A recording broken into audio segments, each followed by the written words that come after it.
I was 6 the first time I heard it. I'd fallen in the yard, blood dripping from my knee, dirt stinging the wound. I screamed for my dad, thinking he'd scoop me up, maybe tell me it would be okay. Instead, he crouched down, his shadow swallowing me whole. "Stop it," he said flatly. I sniffled. "It hurts." He leaned closer, his eyes hard. "Real men don't cry." Those 4 words hit harder than the fall. I choked back the sob, my chest burning as I swallowed it. My dad stood, walked away, and left me there, alone, bleeding, ashamed. That was the first lesson. Crying wasn't pain. Crying was weakness. By the time I was 10, I memorized the script. If I fell off my bike, get up. Real men don't cry. If I struck out in baseball, quit sulking. Real men don't cry. Even when Grandma died, the woman who used to sneak me cookies and whisper prayers over me, I stood stiff at her funeral. My throat ached, my chest begged for release. But his voice thundered in my skull. "Don't you dare, don't you embarrass me." I kept my face stone cold. But inside I was screaming. My mother noticed. Of course she did.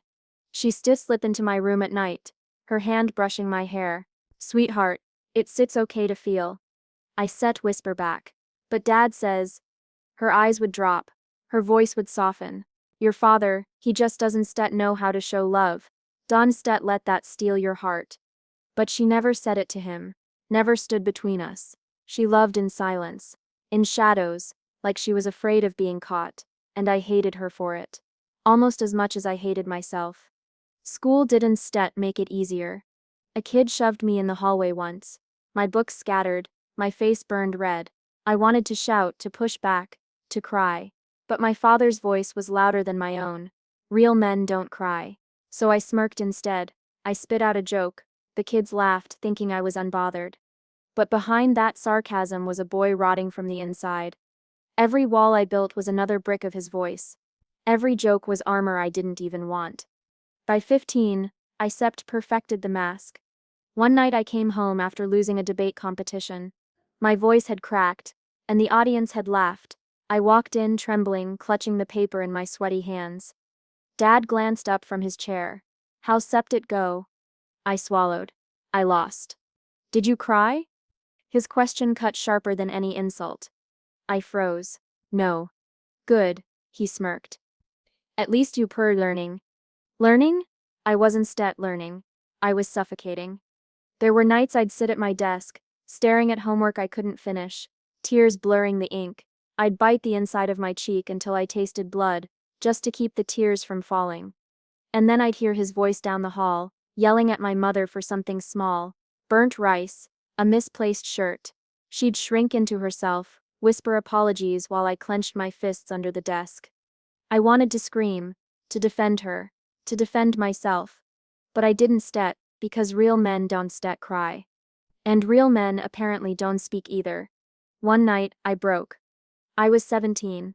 A girl I liked had called me out in front of everyone. "You stir so cold. You don't feel anything, do you?" Her words rattled me. I came home and slammed my door, my chest heaving. My mom knocked softly. "Sweetheart?" I whispered. "Why doesn't he ever hug me?" She didn't answer right away. She just sat beside me, her hand trembling as it reached for mine. "You know, your father grew up the same way. His father told him the same thing." I snapped. "So what? That makes it okay. He breaks me just because someone broke him." Her silence was deafening. That night I stared at the ceiling, replaying every moment of my life, every bruise, every humiliation, every swallowed sob, and I realized something terrifying. His voice wasn't just outside anymore, it lived inside me. Whenever I wanted to open up, it mocked me. Whenever I wanted to cry, it choked me. I wasn't me anymore. I was just his echo. But here's the truth I didn't understand back then. Those 4 words weren't just lessons. They were chains.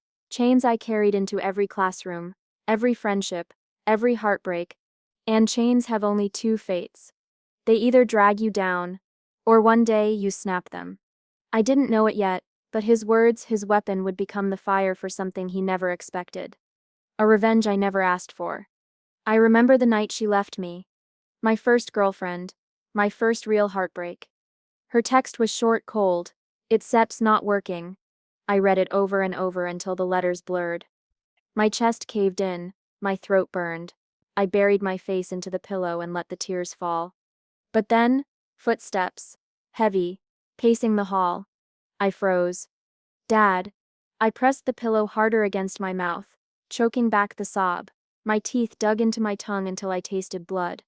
His shadow paused outside my door. Silence, then a click, the sound of him moving away. Only then did I let the tears slip out again, silent as rain. The next morning, my sister Ayesha slid into my room, her braids swinging, her eyes sharp like she'd seen too much for her age. "You didn't come down for dinner," she whispered. "Wasn't hungry," I muttered, my voice cracked.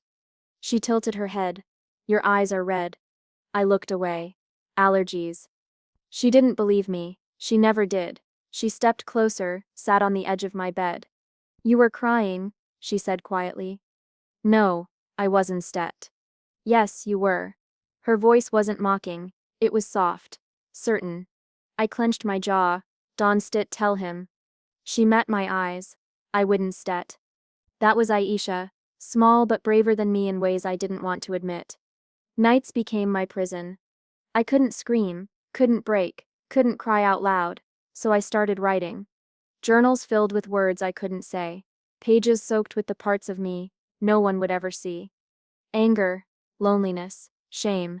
Sometimes I'd scratch so hard with the pen the paper would tear, as if I was trying to carve the feelings out of me. Aisha caught me once. She slipped in without knocking, her little hand hovering over my notebook. "What are you writing?" she asked. "Homework." Her eyebrows shot up. "At 2 in the morning?" I closed the book fast. "Go to bed." She hesitated, then whispered, "You can tell me you know." I shook my head. "Not this, not ever." She frowned. "Dad doesn't get to decide that." Her words hit me harder than she knew. Still, I kept quiet. Every time I felt tears rise, I imagined Dad's voice, drilling into me, "Real men don't cry." The words weren't just his anymore, they were mine. They echoed in my head like a curse. One night, Aisha pushed too far. She walked in again, caught me wiping my face, my notebook open beside me. She crossed her arms. "Why do you let him win?" I snapped. "What do you know about it?" Her eyes narrowed. "Enough. He doesn't own your tears. You do." I laughed bitterly. "Easy for you to say. You her his princess. He doesn't tell you to be a man." Her voice softened. "But I see what he does to you. I see it every day." I looked at her then. Really looked. She wasn't just my little sister anymore. She was a witness. She carried my silence with her. And somehow, that made the weight even heavier. After she left, I sat in the dark with my journal open. Her words replayed in my head. "He doesn't own your tears." But he did. He owned every silence, every swallowed sob, every wall I'd built. I wasn't just angry at him anymore. I was angry at me. For letting him live inside me. For letting his voice drown out mine. I wanted to scream, to break something, to cry so loud the whole world heard me. But I didn't stit. I just wrote one sentence across the page, the ink smudging under my hand. "One day, I'll take it back." That night I realized something chilling. It wasn't just about tears. It was about power. Every time I hid my pain, every time I bit my tongue, every time I swallowed myself, he won. And I hated him for it. But I hated myself more. Because deep down I knew the truth. The prison wasn't his anymore. It was mine. And I was the one locking the door. College was supposed to be freedom. New city, new friends, no father's footsteps outside my door. But the truth? His voice followed me anyway. Every classroom, every stage, every time my throat tightened I heard him sneering inside my skull. "Real men don't cry." So I buried myself in work. Essays, debate practice, writing competitions. If I couldn't be free, at least I could be untouchable. Or so I thought. The night of the debate finals, I was ready. My speech was perfect, every word memorized, every pause rehearsed. But halfway through, my voice cracked. Just once. Just enough. The room shifted, a murmur, a laugh.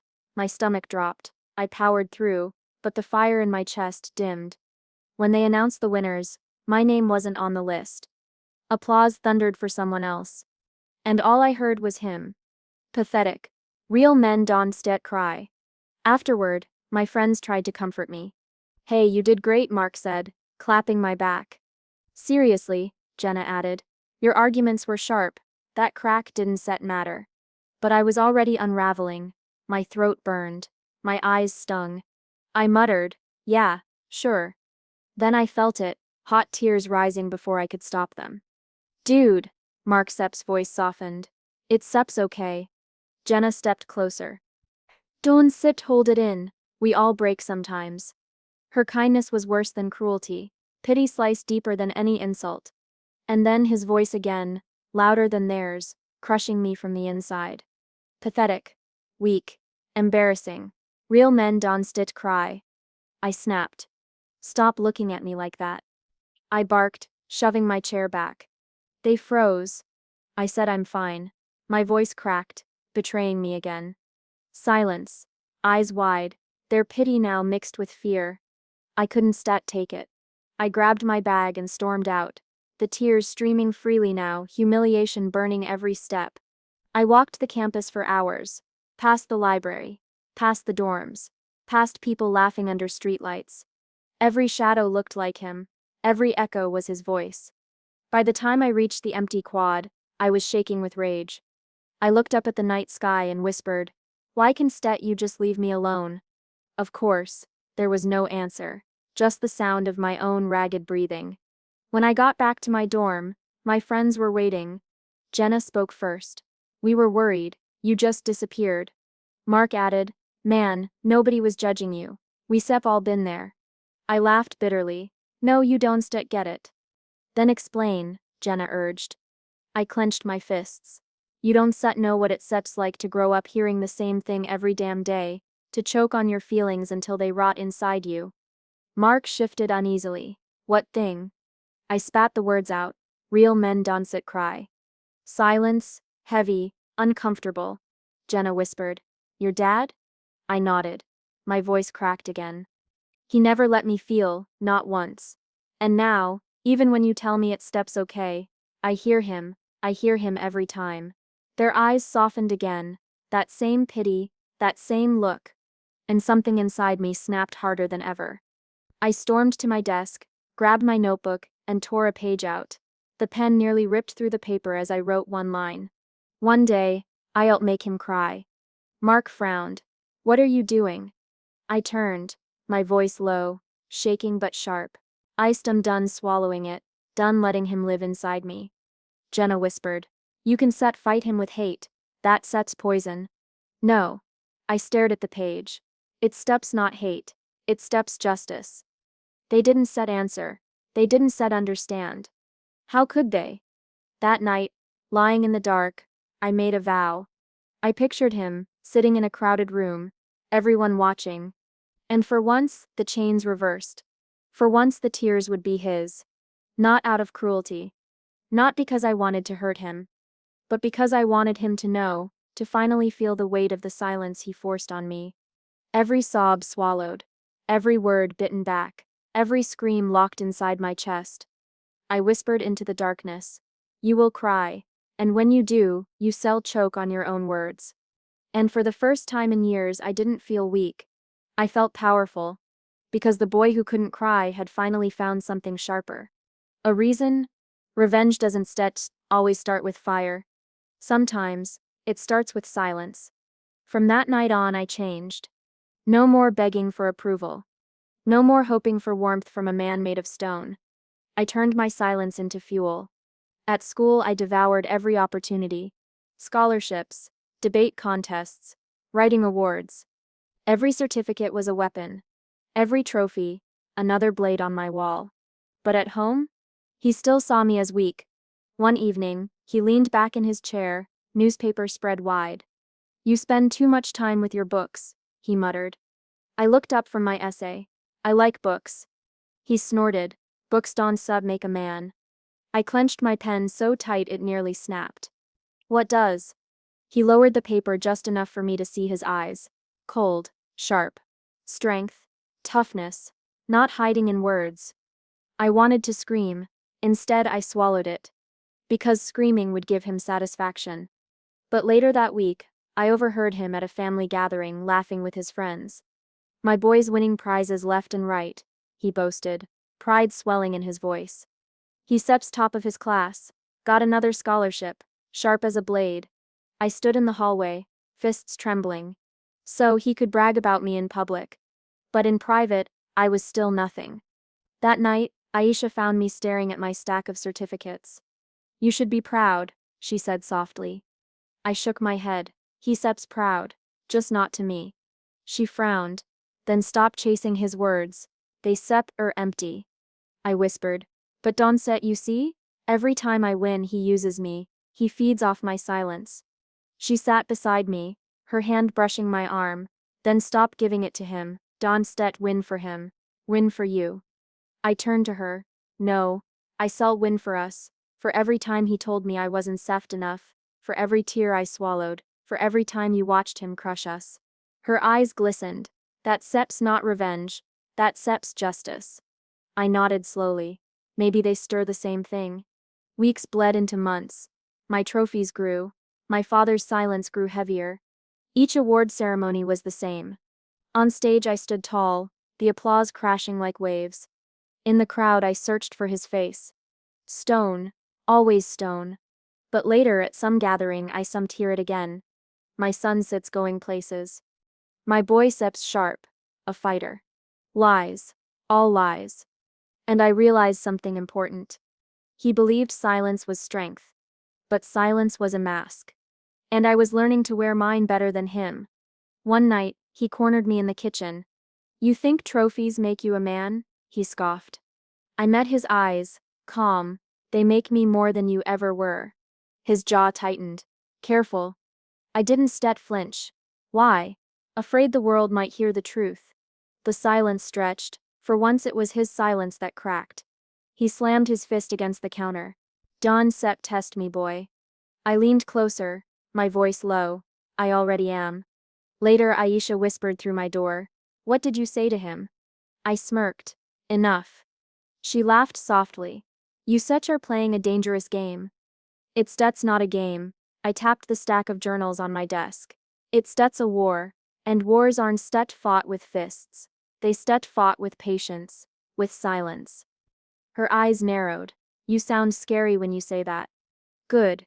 From then on, I stopped waiting for his approval. I shaped my success like a blade, sharp and hidden. Every word he denied me. Every hug he withheld. Every tear he stole. I was taking them back. Piece by piece. And one day I placed them all before him. In public. Where he couldn't hide. Where silence wouldn't save him. He thought silence was power. But me? I was learning how to make silence scream. On the outside, I was untouchable. Professors shook my hand. You've got a brilliant future, they say. Classmates whispered, he never cracks. Some envied me, some hated me. But all of them believed the same lie. That I was unshakable. Inside, I was crumbling. At night the mask came off. I'd sit on the edge of my bed, my chest heaving, tears soaking the sheets. Why instead I stop? I whisper to myself. Then I'd stumble into the bathroom, gripping the sink, staring into the mirror. Eyes swollen, face wet, weak. No, I'd mutter, scrubbing hard with cold water. Not him, not me. I'd dry my face, force my jaw tight, square my shoulders until the reflection looked strong again. But the truth was there just beneath the surface. Cracks spidering across the glass. One night the mask slipped in front of someone else.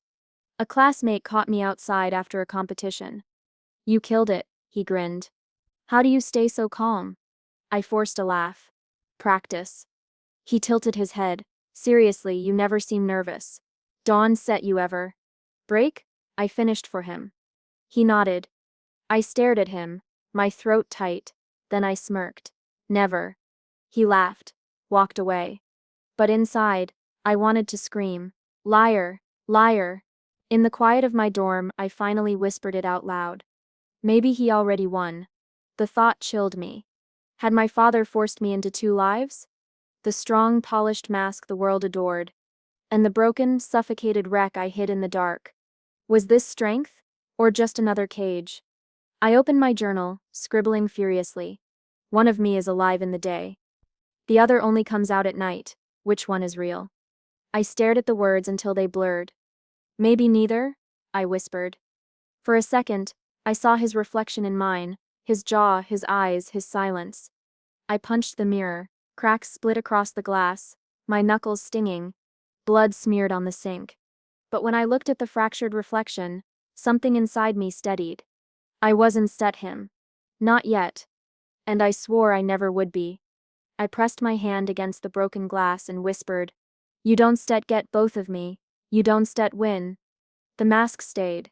The mirror stayed broken. But my fire burned brighter. Because now I knew, the cracks weren't weakness. They were reminders. Every night I broke, I rebuilt. Every tear I swallowed became a blade. And when the time came, I steps make him face both sides of me. The mask. And the mirror. The email came at midnight. "Congratulations, you've been nominated for the National Literature Award."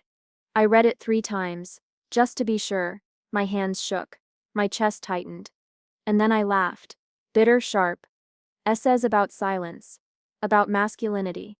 About the lies fathers tell sons. The irony cut deeper than any blade.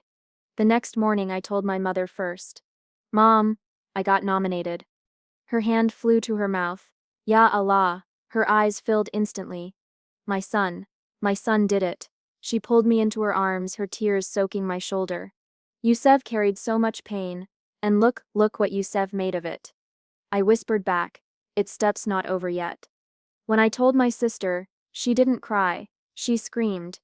"You're kidding?" "No. Shut up, you're not joking. Are you?" Her laughter echoed through the house.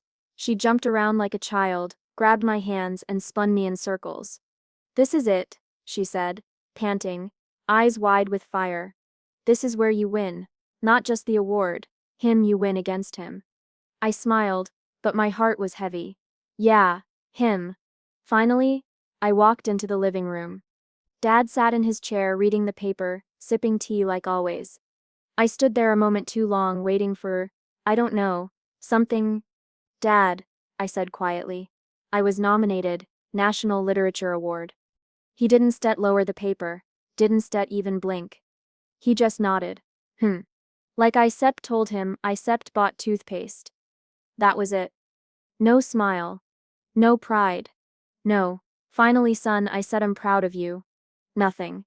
My chest burned. I clenched my fists until my nails cut my palms. And in that silence, something inside me hardened. This is it, the final game. He thinks silence makes him strong. I whispered under my breath. Then I shall use silence to destroy him. Later that night, my sister knocked on my door. "You writing the speech already, aren't you?" I looked up from the blank page. "I don't even know where to start." She sat cross-legged on the floor. "Start with him. End with him." I frowned. "You mean?" "Yes," she snapped. "Make him hear it. Make him see himself. For once, make the whole world see what he made of you." Her words lit something inside me, a dangerous flame. I leaned back in my chair, whispering, "A public reckoning." She grinned. "Exactly. Burn the mask. Hold up the mirror." For days I wrestled with the speech. Pages torn, rewritten, torn again. Sometimes I sat to mutter to myself, pacing the room. What do I say? Do I thank him? Do I curse him? Do I rip him apart in front of everyone? The mirror on my desk caught me one night. My reflection stared back, tired but alive. I whispered to it, "No, I once sat curse him. I shall just tell the truth. The truth will do the cutting." 2 nights before the ceremony, Mom walked in quietly. "You sir not sleeping?" I shook my head. "Can't stet." She sat beside me, brushing my hair back like I was still a boy. "You star carrying 2 wars, one outside, one inside. Don't let either kill you." I swallowed hard. "I am ready, Mom. This time I fight on my terms." She sighed, kissed my forehead and left me in the half-light. The final draft of my speech sat in front of me, ink still fresh. I read it aloud once, to the empty room. Every word dripped with the truth. Every line was a blade. And in the silence that followed, I felt it resolve. He thought my silence was weakness. But on that stage, I proved silence could roar. I folded the paper carefully, slid it into my jacket pocket, and whispered to the night, "Dad, this one sips for you." The lights were blinding. The hall stretched out like a sea of shadows and faces. And right there, in the fourth row, I saw him. Dad. Stone cold. Arms folded. Expression carved from granite. I tightened my grip on the trophy. My palms were slick, my heart thundering, but my voice had to be steady. I stepped to the mic. "Good evening." My voice cracked slightly. I forced a breath. "First, I want to thank the professors who believed in me when I barely believed in myself. To my peers who challenged me. To my sister who never let me give up. To my mother who prayed when I forgot how." Applause. Warm, gentle. But I wasn't here for that. I looked down at my notes. My hands shook. I whispered under my breath, "Now." I lifted my head. "But this award, it isn't set just about writing. It sets about silence." The hall quieted. The applause faded into stillness. I heard my own heartbeat in my ears. I spoke slower, sharper. "I grew up in a house where silence was a weapon, where strength was measured not by honesty or kindness, but by how well you could bury your pain." My throat tightened. I pressed on. "I was taught one rule. Real men don't set cry." Gasps rippled in the crowd. I saw a few heads turn toward him. My father didn't flinch. I let the words hang, then leaned closer to the mic. "So I didn't cry. Not in daylight, not in front of anyone. I hid it, buried it, and in the darkness of my room I drowned in it. The lump in my throat burned. I let it. I wanted them to hear it, feel it. I cried alone, like a secret shame, like weakness." The silence in the hall was heavy now, thick enough to choke on. I raised the trophy slightly, my voice trembling but rising. "But those tears, the ones I buried, didn't make me weak. They watered something inside me. They grew into words, into pages, into this." I held up the award. "This strength you see standing here today wasn't born from silence. It was born from every tear I was told to kill." Applause erupted, loud, fierce. But I wasn't done. I steadied myself. "There's a man here tonight who taught me that crying made me less, that tears were pathetic, that silence was power." The hall stilled again. You could hear a pin drop. I looked straight at him. His face was still stone, but his eyes flickered. "My father." A collective gasp ran through the audience. I didn't blink. I didn't look away. I wanted him to feel the heat of every word. "You told me real men don't cry. But I stand here tonight, in front of this nation, telling you you were wrong. Men do cry. Boys cry, and it doesn't make them weak. It makes them human." My voice cracked, but I pushed harder, louder. "You tried to bury me in silence. But silence became my weapon. And tonight it cuts through you." I locked my eyes on him. His lips twitched. His jaw clenched. I leaned into the mic, almost whispering now. "Because the truth is, I am everything you said I couldn't be, and I didn't get here in spite of the tears. I got here because of them." The room roared with applause, rising like thunder. But in the middle of it I watched only him. For a second, he was still stone. Then I saw it. The twitch of his mouth. The tightening around his eyes. His lips trembled.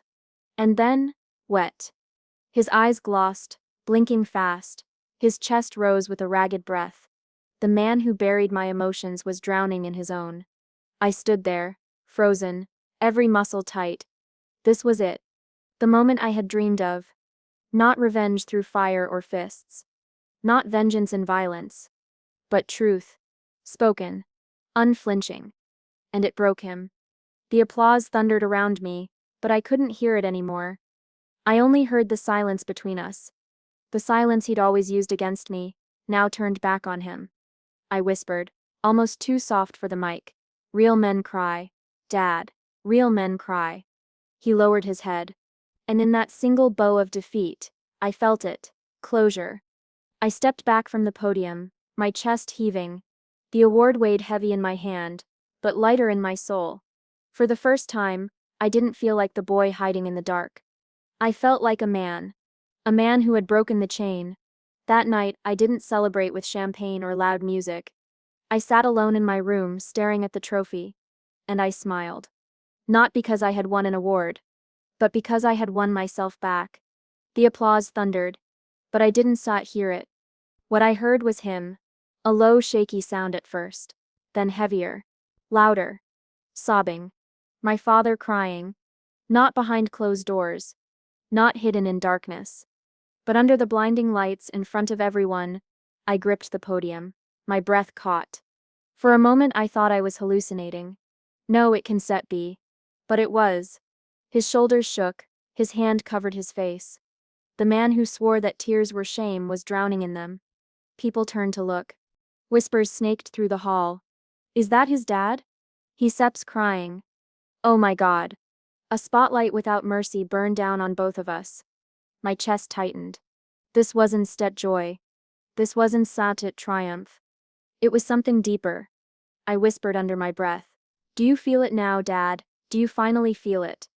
The crowd erupted in applause again, but their eyes weren't on me anymore. They were on him. I could have ended my speech with a smile. I could have basked in the glory. But I didn't stet. I let the silence cut again. I leaned into the mic, soft but sharp. Real men cry. The words dropped like stones into a still lake. The hall froze. And then I stepped back. Walking off that stage felt like walking out of a prison cell. Every step was heavy, but also lighter. Like chains falling with each footfall. I clutched the trophy against my chest. But it wasn't the award that mattered. It was the sound still echoing in my ears. His sobs. Backstage, my mother rushed to me. Her eyes red. She grabbed my face in her hands. My son, my brave, brave son. Her voice shook with pride, with grief, with release. I hugged her tight, whispering, I set him free, Mom. Do you hear me? I set him free.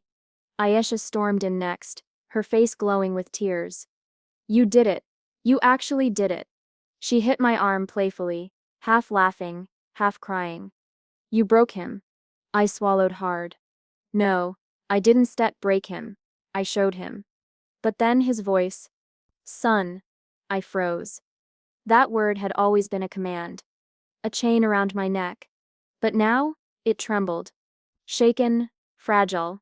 I turned. He stood in the doorway, eyes wet, face streaked. A man stripped of armor.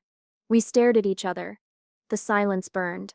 Finally he whispered, I didn't know. My jaw clenched. You didn't want to know. His lips trembled. I thought I was making you strong. My voice cut like glass. You were making me silent. His chest heaved. I was wrong. Hearing those words from him, words I thought I'd never hear, felt like an earthquake under my feet. But I didn't smile. I didn't comfort him. I let him stand in the rubble of his own making. I whispered, Your tears don't erase the years you stole from me. His face cracked. I know. We stood there locked in a war of brokenness. Finally I said, But they free me. He reached out a trembling hand. For a second I wanted to take it, to feel what I'd craved my whole life. But I didn't I stepped back. Keep your tears, Dad. They supper yours to carry. I carried mine long enough. I walked past him, trophy in hand, leaving him rooted in the doorway. For once he was the one left behind. That night, I sat alone in my hotel room. The award gleamed on the table, but my eyes were fixed on the mirror. I stared at myself. At the boy who once pressed his face into a pillow so no one would hear his cries. At the man who now stood unshaken. I whispered to my reflection, You steer free. For the first time in years I let tears fall. But this time I didn't hide them. I didn't smother them in silence. I let them run down my face, glistening in the dim light. They weren't weakness. They weren't shame. They were release. His tears had freed me. Because they proved what I'd always known deep inside. It was never me who was weak. It was him. The world would remember my words. The audience would remember his tears. But me? I would remember the silence that finally broke. The silence that turned into freedom. I closed my eyes and whispered one last time. Real men cry. And in that truth, I finally lived. Silence. It clung to the walls of our house like fog, but it wasn't the same silence I grew up with. Not the silence of fear. Not the silence of judgment. This was different. It felt unfinished. I dropped my bag at the door. My mother was in the kitchen, stirring tea. She didn't look up, but I heard it. Her hum, soft, warm, a sound I hadn't heard in years. I whispered, "Mom?" She turned, eyes glassy but not with sadness, with pride. "You were brave," she said. Just 3 words, but my chest ached. I asked, almost afraid of the answer. "He hasn't said anything." She shook her head. "No. He just sits quiet, like he sips, carrying something heavy." I swallowed. Part of me wanted to hear more, part of me didn't. I went upstairs. His door was closed. I stood there, hand raised, ready to knock. But I froze. Inside my head, I heard him again. "Real men don't cry." The words that once felt like chains. I dropped my hand. No, not this time. I wasn't going to chase him anymore. My sister Sep's voice broke the stillness. "You looked like a hero up there." I turned. She leaned against the wall, arms crossed, smiling, not mocking, not teasing, proud. I laughed bitterly. "A hero? I just told the truth." "That Sep's exactly why you stir one," she said. Her voice didn't shake. She meant it. I whispered, almost to myself. For so long, I thought the truth was weakness. She stepped closer. "No. His lies were weakness. Your truth, your tears, that's Sep's strength." Her words hit me harder than the applause ever did. I wanted to hold on to them, frame them in my chest. We sat in the hallway for a while. No words, just breathing. For once silence didn't scare me. Later I heard the creak of my father Sep's door. He came out slowly, like an old man dragging weight. Our eyes met. He opened his mouth, closed it again. His lips trembled like they had on stage. But nothing came out. I stood there waiting.